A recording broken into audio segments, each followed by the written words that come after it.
말씀드린 것처럼 오늘부터 성령 강림 절기가 시작이 됩니다.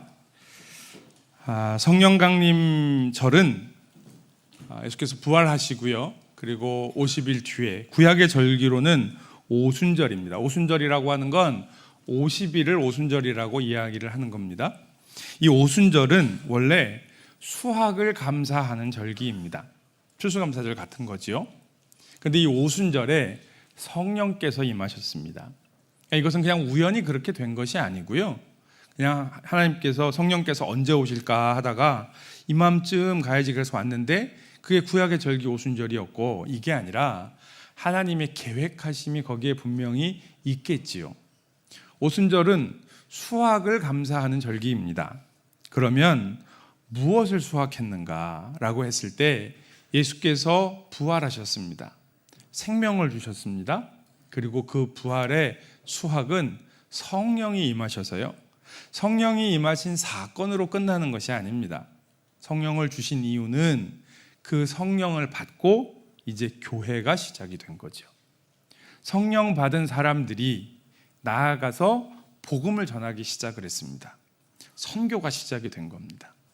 예수 그리스도의 복음이 전해지고 예수 그리스도의 복음을 받아들이고 그렇게 살기로 결정한 사람들이 믿음의 공동체 교회를 이루어가는 것, 이게 오순절 성령 강림절에 일어난 사건이라고 하는 겁니다. 성령 강림절은 그래서 교회의 시작이기도 하고요, 복음의 확장, 선교의 시작이기도 하고요. 그런데 이것을 그냥 하나님께서 임의로 하나님 마음대로 교회가 생겨라 딱 이렇게 생기고 또 복음을 전해라 그냥 그렇게 몰아내고 이렇게 하신 것이 아니라 예수님을, 부활하신 예수님을 만나고요. 그래서 예수님께서 승천하시면서 내가 보낼 성령을 기다려라 라고 말씀하실 때에 그 말씀을 신뢰하는 거죠. 신뢰함으로 그들이 모여 기도하면서 기다렸던 사람들에게 성령을 주셨다라고 하는 거예요. 성령은요, 인격적인 겁니다.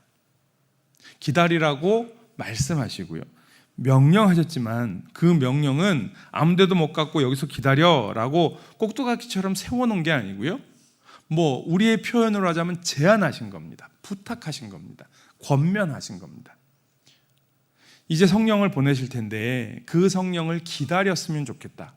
그러면 너희가 능력을 받고 성령께서 행하시는 일을 할 거야. 이전과는 다른 삶을 살 거야. 우리가 부활의 삶을 어떻게 살아야 하는지 부활절기에 말씀을 나누었잖아요. 이제 그 부활의 삶을 살아야 할 텐데 그게 내 힘으로 내 능력으로는 안 되니까요. 그게 복음입니다. 우리가 가지고 있는 옛사람을 고쳐서 될 수 있는 게 아니라 새로운 사람을 옷 입게 하셨으니 그 새로운 사람의 능력으로 살아가야 하는 거예요. 그런데 그러기 위하여 성령을 기다려라 라고 말씀하셨고, 그 주님의 말씀을 신뢰하고 기다렸던 사람들에게 성령이 임했습니다. 성령은요, 인격적으로 만나는 겁니다. 한국 교회가 가지고 있는 성령에 대한 오해가 있습니다. 성령, 그럼 이제 영이니까요. 그리고 한국 사람들은 영적인 것을 자꾸 귀신, 뭔가 눈에 안 보이는 것, 설명할 수 없는 것, 이런 것으로 영을 생각을 하세요. 성령도 그런 존재라고 생각을 하시는 거예요. 지금 여러분들이 눈빛으로 그럼 뭔데요? 라고 질문을 하시는 것 같아요. 여러분, 영은요, 하나님께서 사람을 하나님의 형상으로 창조하셔서 그 코에 생기를 불어넣으시고 생명이 된지라 라고 말씀하셨어요. 그래서 우리가 영적인 존재가 되었습니다. 그 영으로 뭐 하는 거라고요? 하나님과 소통하는 겁니다. 하나님이 우리에게 주시는 말씀을 들을 수 있고요, 우리가 하나님 앞에 우리의 마음과 우리의 생각을 아뢰일 수 있고요, 하나님께서 우리와 동행하시는데 그 하나님을 알아차릴 수 있고요. 이게 영이 하는 일입니다. 그러니까 그냥 우리가 일반적으로 또 우리의 머릿속에 그렇게 들어와 있는 영적인 것, 귀신이 하는 일과는 완전히 다른 일입니다. 하나님이 하시는 일을 가로막는 사단이 하는 일이 있습니다. 그 사단도 하나님이 어떤 일을 하시는지를 아니까 영적인 존재라고 이야기하는 거지, 우리가 감당할 수 없는 뭔가 인간보다는 더 큰 힘을 가지고 뭐 하나님보다는 믿을지라도 그런 존재가 영적인 존재가 아니라는 거예요. 우리도 영적인 존재입니다. 왜요? 하나님과 교제하고 소통하기 때문에. 그런데 하나님께서 그 소통, 그 교제, 그 만남을 인격적으로 하신다는 거예요. 인격적으로 하신다는 얘기는 뭐냐면 로봇처럼 조종하지 않으신다는 겁니다. 우리의 마음, 우리의 생각, 우리의 행동을 하나님께서 임의로 조정하거나 조작하지 않으신다는 거예요. 그건 우리를 신뢰하시는 겁니다. 그래서 우리의 마음과 생각에 계속 말씀하세요. 우리가 그 말씀을 듣고 동의하고 결단하고 그리고 따라가는 삶을 살기를 원하시는 겁니다. 그래야 하나님이 창조하시고 우리와 함께 교제하기를 원하시는 하나님께서 기쁘시지 않겠어요? 전혀 마음이 없어요. 그래서 그냥 내가 지시하는 대로만 해요. 조작하는 대로만 해요. 가라 그러면 가고 와라 그러면 오고 사랑해라 그러면 사랑해요. 마음은 없어요. 그러면 순종을 한들 그게 무슨 순종이냐고요. 하나님이 그런 로봇을 만들어 놓고 싶어서 말씀으로 세상을 창조하시고 우리를 창조하시고 정복하고 다스리라고 말씀하셨겠느냐고요. 그렇지 않습니다. 하나님은 하나님의 형상으로 우리를 만드셨습니다. 그래서 우리가 하나님처럼 행하기를 원하시는 겁니다. 그런데 하나님처럼 되려고 하는 인간의 교만함, 그 죄가 아니라 하나님이 우리에게 주신 대로 순종하는 그 일을 할 수 있도록 하시는 분이 성령님이시죠. 그러니까 한국 교회가 이 성령에 대한 오해가 성령을 그래서 그런 어떤 영적인 것, 감정, 에너지 뭐 이런 것으로 성령을 오해하고 있습니다. 그러니까 성령 충만함 그러면 뭐냐면 신비한 현상으로 방언을 하든지 예언을 하든지 병을 고치든지 뭐 귀신을 쫓아내니 이런 게 성령 충만이라고 생각하는 거죠. 아닙니다. 그것도 성령께서 하시는 일이고요. 성령께서 우리에게 당신의 살아계심을 일상적이지 않은 특별한 방법으로 보여주시는 거지요. 맞습니다. 그러나 성령의 충만함은요, 성령께서 우리 가운데 늘 함께 하셔서 성령께서 말씀하시는 대로 내가 순종하고 순종했을 때 성령의 열매를 맺고 이렇게 삶을 살아나가는 그 삶이 성령 충만한 삶입니다. 눈만 감으면 뭔가 보이고 입만 열면 방언으로 기도하고 이런 거 아닙니다. 그러니까 여러분 예전에 부흥회 같은 거 하면은요, 뭐 부흥 강사 목사님들이 뭐 성령 받아라 그러고 막 성령 주는 것처럼 막 던지면 두 손 들고 아멘하고 아닙니다. 죄송하지만 제가 목사지만요, 그거 아닙니다. 여러분 생각해 보십시오. 성령이 하나님이시잖아요. 근데 목사가 성령을 집어 던져요? 그럴 수 없지요. 목사가 던진다고 그 성령이 가시고 목사가 가만히 있으면 안 가요? 그럴 수 없지요. 말씀을 전하는 목사도 성령에 의해서 다스림을 받는 사람입니다. 성령께서 일하시는 거지요. 이게 뭐냐면 성령을 우리가 오해하기 때문이에요. 왜 성령을 오해할까요? 우리가 부활의 삶을 하면서 이야기를 했지만 사단은 그렇게요. 성령을 인격적인 하나님이 아니라 뭔가 이상한 존재로 만들어서 신기한 거에 사람이 눈이 가게 되어 있습니다. 거기에 눈이 갔어요. 그럼 뭐를 놓치는 거예요? 하나님이신 성령님을 놓치는 거죠. 그러면 사단은 행복한 거예요. 하나님은 보지 못하고 자기들끼리 성령이라고는 이야기하는데 마치 귀신 보듯이 그렇게 성령님을 쫓아가는 거예요. 그래서 여러분 그렇게 성령을 하니까 성령은 마치 통제할 수 없는 존재여서, 물론 성령을 사람이 통제하는 건 아닙니다. 목사도 성령을 통제하는 건 어떻게 우리가 하나님을 통제합니까? 그런데 그런 존재여서 성령을 받으면, 성령이 충만하면 질서가 없어도 된다고 생각해요. 함부로 막말하고요, 아무 데서나 반말하고요. 여러분 이런 거 누가 합니까? 무당이 하는 겁니다. 무당은 자기가 귀신 접신을 하면 아무한테나 반말하죠. 나이 상관없고 아무한테나 반말합니다. 여러분 성령은 그런 분이 아니십니다. 성령은 질서가 있으시고요, 합리적이시고요, 따뜻하시고요, 인격적이신 분이십니다. 인격이라고 하는 말은 그런 뜻을 가지고 있어요. 그래서 우리가 이 6월 한 달 동안 성령에 대한 말씀을 좀 나누려고 합니다. 그러면서 이런 오해들이 좀 벗어지시기를 바라고요. 특별히 오늘은 그 성령님이 어떤 분이신지 오늘 요한복음 14장의 말씀을 통해서 여러분 요한복음 14장에 예수님께서 직접 가르쳐 주신 성령에 대해서 나와 있습니다. 성령이 무엇이다 라고 요한복음 14장에서 예수님께서 말씀을 하셨어요. 그래서 그것을 통해서 성령님에 대한 막연한 오해를 걷어내고 살아계신 또 인격적인 하나님이신 성령님을 우리가 알게 되고 만나게 되는 은혜가 있기를 간절히 소원합니다. 여러분 오늘 우리가 읽은 말씀에 보면 성령님을 표현하는데 우리 16절과 17절 말씀을 한번 같이 읽도록 하겠습니다. 같이 읽겠습니다. 시작. 내가 아버지께 구하겠으니 그가 또 다른 보혜사를 너희에게 주사 영원토록 너희와 함께 있게 하리니 그는 진리의 영이라 세상은 능히 그를 받지 못하나니 이는 그를 보지도 못하고 알지도 못함이라. 아멘. 여기까지 일단 볼게요. 여기에 성령을 두 가지로 이야기하고 있습니다. 하나는 보혜사라고 이야기를 하고 있고요. 또 하나 17절에 진리의 영이라고 이야기하고 있습니다. 예수님께서 성령에 대해서 정의해 주신 두 가지예요. 물론 바울도 이야기했고 구약에도 성령에 대해서 이야기합니다. 그런데 예수님께서는 이 두 가지를 말씀하셨어요. 이게 무슨 뜻일까? 여러분 보혜사라고 하는 말은 우리가 잘 압니다. 한자로 하면 은혜 받도록 도와주시는 분, 도와주시는 은혜라고 할 수 있고요. 원어적인 의미로는 곁으로 부름을 받은 자라고 하는 뜻으로 우리가 잘 아는 것처럼 돕는 자, 헬퍼라고 하는 뜻을 가지고 있고요. 위로하시는 분, 또 변호해 주시는, 법정에서 우리를 변호해 주시는 변호하는 분으로도 이야기하고 문제 앞에서 상담해 주는 상담가로도 이야기합니다. 근데 가장 중요한 건 뭐냐면 모든 것을 함께 나누는 진실한 친구를 이야기할 때 이 보혜사라고 하는 파라클레이토스라고 하는 헬라어인데요. 그 헬라어가 친구라고 하는 뜻을 가지고 있습니다.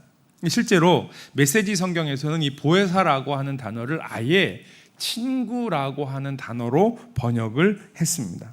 여러분 친구가 뭡니까? 제일 가까운 사람이요. 그죠? 제일 가깝고 그 다음에 가족들도 친하지요. 가깝지요. 좀 다른 건 뭐냐면 나하고 삶의 눈높이가 같은 거예요.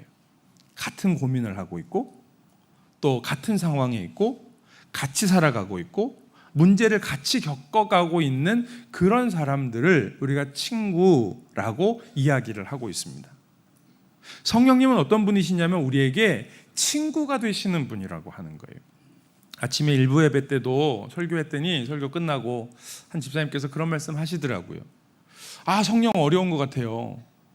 말씀드린 것처럼 무슨 기운, 에너지, 뭔가 좀 이 세상과는 다른 세상, 뭐 그런 것으로 생각을 했는데 그런 게 아닌 건 알겠는데 그런데 그래도 뭐 이렇게 딱 뭔가 손에 잡히는 게 아니면 정확하게 그려지는 게 없으니까요. 이제 한 달 동안 말씀을 들으시면서 그걸 좀 그려보셨으면 좋겠어요.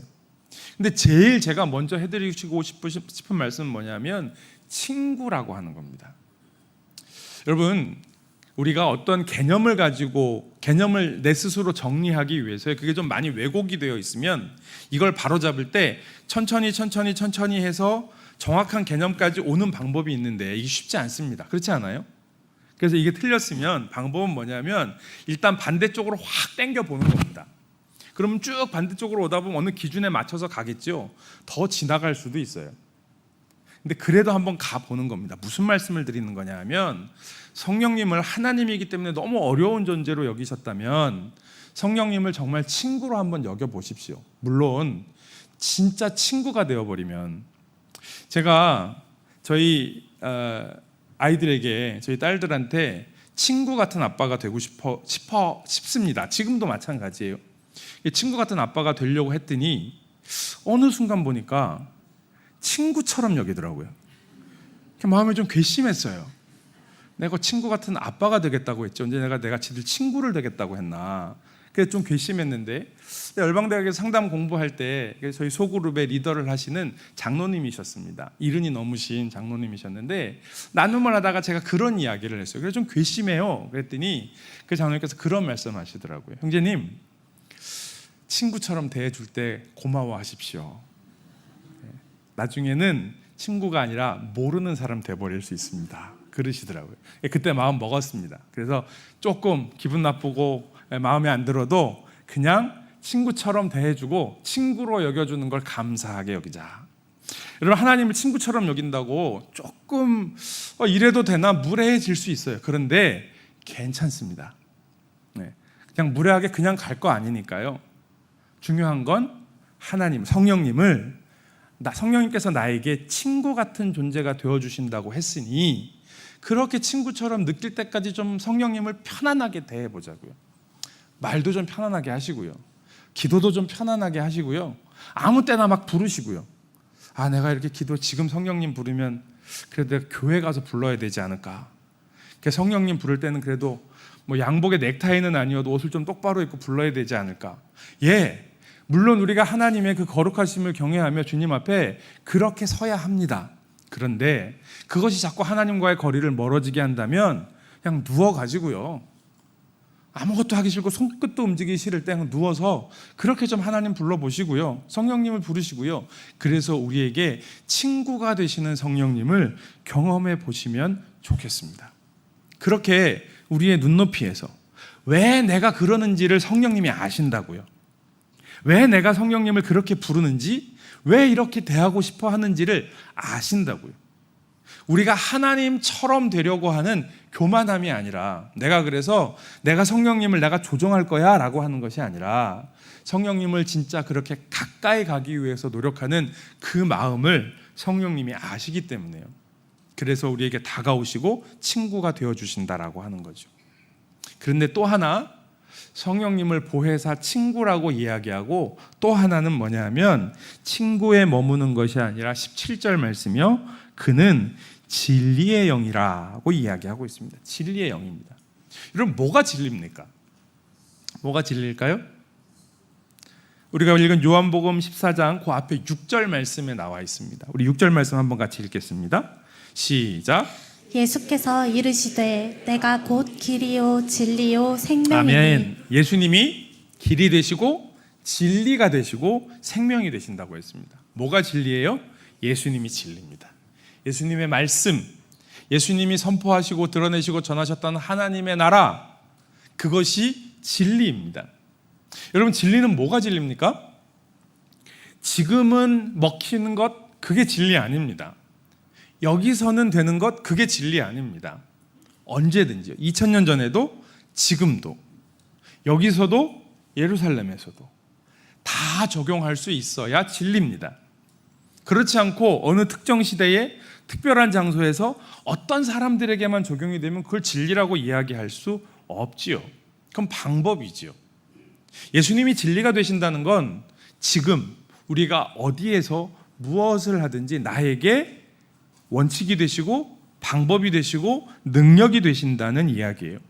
성령님께서요, 우리에게 친구가 되어주시고 우리를 도우시는데, 우리와 함께 하시는데 어떻게 하시냐 하면 진리이신 예수님께로 우리를 인도해 주십니다. 요한복음 16장 13절부터의 말씀에 보시면요, 13절에 보시면 그러나 진리의 성령이 오시면, 성령님이 진리의 성령님이 오시는데 그가 너희를 모든 진리 가운데로 인도하시리니 그랬습니다.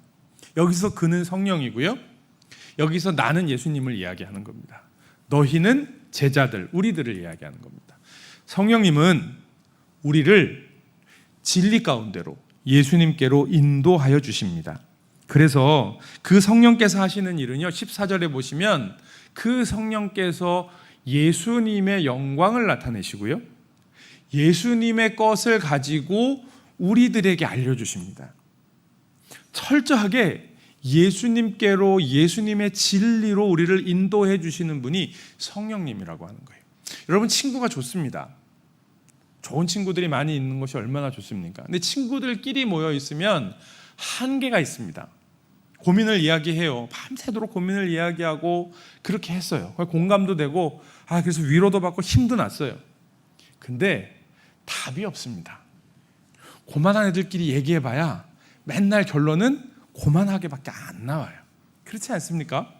그게 아무리 우리가 세월이 지나고 나이가 먹고 그래도 그 수준에서 낼 수 있는 답은 그만큼이에요.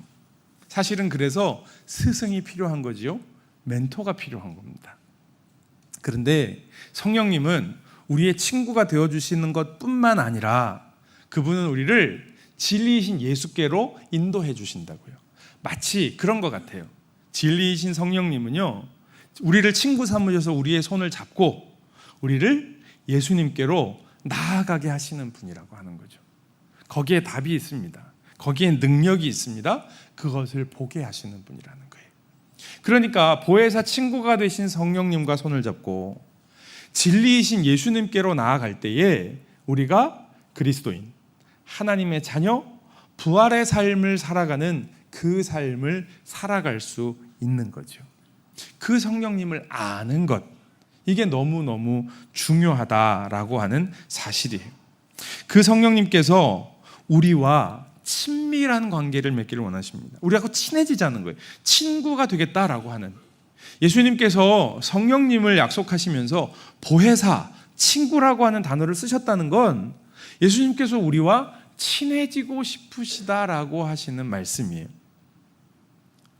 예수님이라고 하는 권위, 하나님이라고 하는 권위를 가지고 우리와 거리를 두고, 이만큼의 거리를 두고 우리를 만나시려고 하는 것이 아니라 우리와 함께 동행하시고 공감하시고 그렇게 하시는 친구로 우리를 만나주기를 원하신다라고 하는 거예요.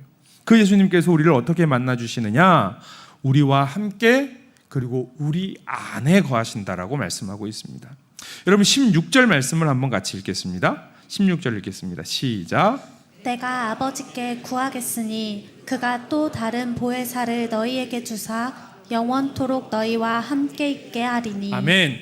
예수님이요, 보혜사, 친구로 우리와 함께 있다라고 말씀하고 있습니다. 여러분 여기서 함께 있다라고 하는 말은 단순히 같은 공간 안에만 존재하는 것이 아니라 인격적인 교제에 친밀한 동행을 이야기하는 겁니다. 말씀드렸지요? 강압적으로 힘에 의해서가 아니라요, 스스로 우리가 주님의 말씀을 듣고 그 말씀에 동의하고 결단하고 따라가는 삶, 그것이 인격적인 삶입니다. 그렇게 하기를 원하시는 거예요. 우리가 자꾸 죄 가운데 있을 때에 그런 생각이 들어요. 하나님이 나를 이렇게 좀 옮겨서 죄 안 짓게 해주시면 안 되나? 그 죄를 지을 수 있는 환경들을 다 막아주시면 안 되나? 그러실 수 있겠지요. 그런데 하나님 그렇게 하지 않으십니다. 그 죄 가운데서 주님과 함께 동행하며 주님과 함께 그 고난을 이겨나가기를 원하는 그 마음을 사용하셔서 우리를 거기에서 승리하게 하신다라고 하는 거예요. 그게 하나님께서 우리와 함께 하시는 방법입니다. 말씀하셔요. 동산 중앙에 있는 나무의 열매는 먹지 말아라 라고 말씀하시고 부탁하시고 권면하십니다. 그러나 그것을 하는 일은 우리가 하는 일이에요. 그런데 이게 그러니까 니들이 알아서 해, 잘못도 니들이 한 거야 라는 말씀이 아닙니다. 우리가 다음 주 계속해서 말씀을 나누겠지만 성령님은 능력이 되어주십니다. 내가 성령님과 친구임을 알고 성령님과 함께 동행하기로 결정하고 따르게 될 때에 실제로 그 삶을 살아갈 수 있는 능력이 되어주시는 분, 그래서 우리의 삶을 변화시키고 이 땅을 변화시키는 분이 성령님이라는 거죠. 그런 의미에서 성령님은 능력이 맞습니다. 그런데 우리와 상관없이 일방적으로 성령이라고 하는 능력을 핵폭탄처럼 빵 터뜨려서 그렇게 하지 않으신다는 거예요. 그게 성령님께서 우리를 인격적으로 만나주시고 우리와 함께 하신다라고 하는 것이고요. 또 하나는 뭐냐 하면 17절 말씀이요. 우리 17절 하반절인데요. 그러나, 여기서부터 읽겠습니다. 시작. 그러나 너희는 그를 아나니 그는 너희와 함께 거하시며 또 너희 속에 계시겠습니다. 아멘. 여러분, 하나님 우리 안에 계신다고요. 진리의 영이신 성령님께서 우리 안에 계신다고 말씀하셨습니다. 이것은 하나님께서 우리와 맺으시는 가장 친밀한 관계의 표현입니다. 여러분, 제일 친한 사람하고는 가장 오래 있지요? 딱 붙어 있습니다. 그런데 성령님은 딱 붙어 있는 게 아니라 우리 안에 계신다고요. 뗄래야 뗄 수가 없는 관계를 이야기하고 있는 겁니다. 여러분, 때때로 하나님이 우리와 함께 하시고 성령께서 우리와 함께 하신다는 사실을 알지만 그럴 때 있잖아요. 성령님이 지금은 좀 같이 안 하셨으면 좋겠다. 성령님께서 영원토록 우리와 함께 하시겠다고 말씀하셨거든요. 언제나 우리와 함께 하겠다고 말씀하셨거든요. 그러니까 여러분, 이 말씀을 내가 묵상하고 적용하다 보면 항상 누구나 이 질문이 들어야 합니다. 이 질문 해보셨는지 모르겠어요. 그때 거기에서도 성령님이 같이 계셨다고? 이런 생각 안 해보셨어요? 그때 거기에 성령님이 계셨다고? 하나님이 계셨다고? 나는 전혀 하나님이 계시다라는 거 생각하지 않고, 전혀 성령께서 계시다고 생각하지 않고 내 마음대로 내 멋대로 그렇게 했는데 그때 성령님이 계셨다고? 여러분, 이렇게 놀라야 됩니다. 하나도 안 놀라시네. 여러분, 이렇게 놀라셔야 됩니다. 그래야 앞으로는 그렇게 안 할 거 아니에요. 앞으로는 그러셨는가 보네. 목사님 설교 들어보니까 그때도 계셨는가 보네. 아유, 그랬네. 여러분, 그럼 앞으로도 계속 그러겠지요. 여러분, 화들짝 놀라야 됩니다. 그러면 이거 함부로 하면 안 되겠는데? 그런데 그러고 싶을 때가 있지요. 그렇게 살아갈 때 그런 생각, 그런 말, 그런 행동, 그런 장소, 그럴 수 있지요. 근데 그럴 때는 성령님이 이렇게 나가 계시고, 내가 조용히 나가 있을 테니까 빨리 끝내라, 이렇게 안 하신다고요. 우리 안에 계신다고요. 내가 순종하고 하나님의 마음을 품고 기도 열심히 하면 내 안에 계시다가, 내가 나쁜 생각, 나쁜 말, 나쁜 마음 막 이런 거 하면 이렇게 나가 계시다가, 그래서 들어왔다 나갔다 들어왔다 나갔다 이렇게 안 하신다고요. 우리 안에 계십니다. 근데 우리가 하나님이 원하시는 그 일을 하지 않고 그렇게 주님 가운데 머무르지 않을 때에 성령께서는 어떻게 하셔요? 탄식하시죠. 걱정하시죠. 너 이렇게 하면 안 되는데, 이렇게 생각하고 이렇게 판단하면 안 되는데, 사단이 주는 그 생각에 내가 묶이면 안 되는데 라고 하시면서 걱정하셔요. 성령께서 기도하시는 거예요. 그게 말할 수 없는 탄식으로 우리를 위하여 간구하시는 성령님을 이야기하는 겁니다. 혼자 외로워하고 있을 때 그렇게 외로워하면 안 되는데, 마음속에서 일어나는 분노 때문에 어떻게 하지 못할 때 그 마음 가지고 너 스스로의 마음을, 우리의 마음을 깎아먹고 갉아먹고 부서뜨리고 그러면 안 되는데, 그러면서 탄식하시고 걱정하시고 염려하시는 거죠. 그러니까 여러분, 그럴 때 아니 모르겠습니다, 그냥 저는 이 죄된 본성대로 살아갈 테니까 나가 계세요, 이게 아니고요. 그럼 어떻게 해야 되겠어요? 성령이 계신 걸 알고 거기에 맞춰 나의 생각과 마음과 행동을 바꿔야죠. 목사님 그게 잘 안 됩니다. 아닙니다. 성령이 내 안에 계시다는 생각을 안 하셔서 그렇습니다. 나에게 정말 중요한 분이 내 앞에 있고 내가 그분하고 같이 있는데 그렇게 되십니까?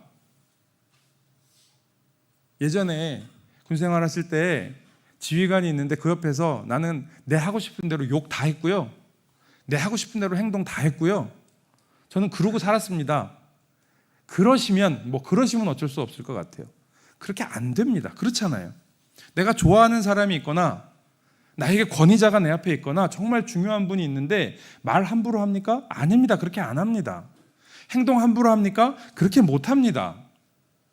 생각은 함부로 합니까? 생각은 함부로 할 수 있지 않나요? 아니요. 그럼 딴 생각 계속 한다는 거잖아요. 정말 중요한 분 모실 수 있어요? 정말 중요한 분을 놓고 이분이 지금 움직이는 거, 이분의 반응 이거 생각 안 하고 계속 딴 생각하고 있다고요? 어떻게 그렇게 할 수 있습니까?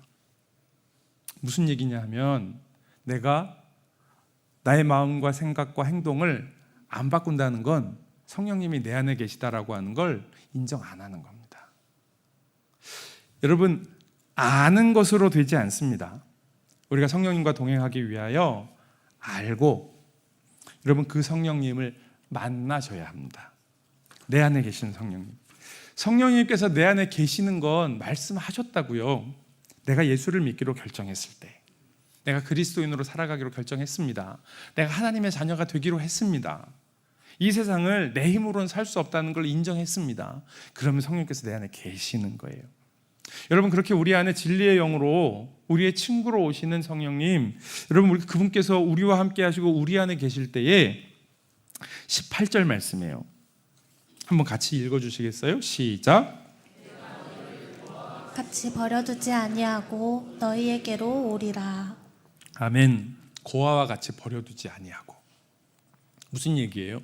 하나님이 아버지가 되어주신다는 거죠. 여러분, 성령님이 나와 함께 하시고 성령께서 내 안에 거하실 때 하나님을 아버지라고 부르게 됩니다. 여러분, 하나님을 아버지라고 부르는 게 성령께서 내 안에 계시다는 증거입니다. 그러니까 아무한테나 아버지가 안 되잖아요. 여기 장로님들한테 그냥 아버지 되냐고요. 물론 오래도록 정말 아버지처럼 내가 따랐으면 그럴 수 있죠. 지나가는 사람, 길 가는 사람 붙들고 아버지 이렇게 못합니다. 근데 하나님을 아버지라고 부를 수 있다면, 여러분, 하나님을 아버지라고 부르시나요? 그렇다면 그건 성령께서 내 안에 계시기 때문에 하는 거예요. 하나님을 아버지라고 부르면 어떻게 되는 거냐 하면, 우리가 주기도문 통해서 계속 말씀 작년에 보았죠. 하늘에 계신 우리 아버지, 이렇게 기도하면서 하나님의 나라와 뜻과 영광을 위해서, 그리고 주님께서 주시는 것들을 통해서, 주님이 용서해 주시는 그 용서를 따라서, 주님의 말씀을 따라서 살아가는 하나님의 자녀된 삶을 살아가는 거죠.